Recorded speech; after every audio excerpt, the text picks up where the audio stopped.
नमस्कार, कैसे हैं आप सब। कामना करती हूँ कि आप खुश और स्वस्थ होंगे। चैत्र मास को यानी कृष्ण एकादशी को अधिकांश शुभ कार्यों के लिए उत्तम माना जाता है, इसलिए इसे शुभ मुहूर्त में माना जाता है। यह हिंदू पंचांग के अनुसार संवत की अंतिम एकादशी होती है। चैत्र मास की पाप मोचनी एकादशी का व्रत 18 मार्च 2023 को रखा जाएगा।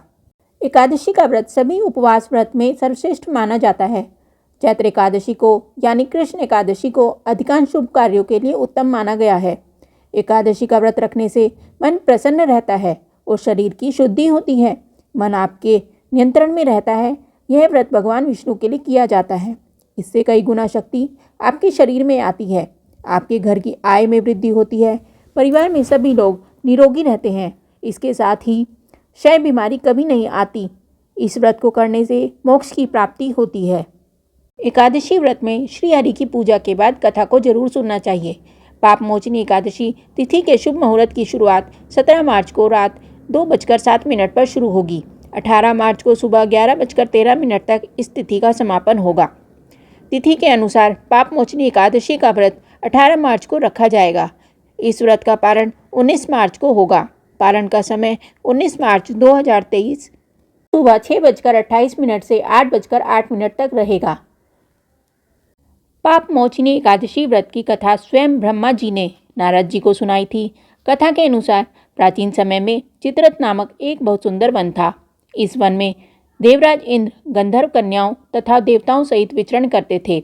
एक बार च्यवन ऋषि के पुत्र मेधावी वन में शिवजी की तपस्या कर रहे थे।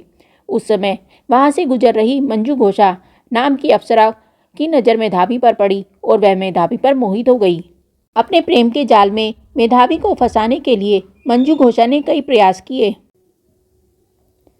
तपस्या से विमुख होकर काम कीड़ा में लीन हो गए ऋषि मेधावी अपने मन पर नियंत्रण नहीं रख पाए और मंजू घोषा की सुंदरता और नृत्य की ओर आकर्षित हो गए।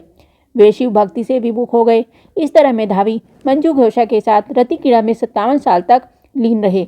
एक दिन मंजू घोषा ने मेधावी से वापस देवलोक जाने की अनुमति मांगी।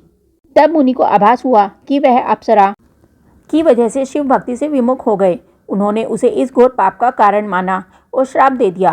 क्रोधित होकर मेधावी ने मंजू घोषा को पिशाचिनी होने का श्राप दे दिया। अप्सरा को अपनी गलती का एहसास हुआ और वह मेधावी से क्षमा याचना करने लगी। उसने मेधावी से इस पाप का प्रायश्चित करने का उपाय पूछा। तब उन्होंने उसे पाप मोचनी एकादशी व्रत करने को कहा।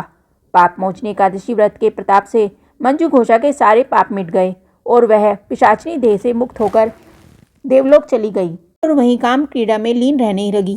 मेधावी भी तेजहीन हो गए थे। तब उन्होंने भी पाप मोचनी व्रत रखा और उन्हें पापों से मुक्ति मिल गई। तो यह थी कथा पाप मोचनी एकादशी की। धन्यवाद।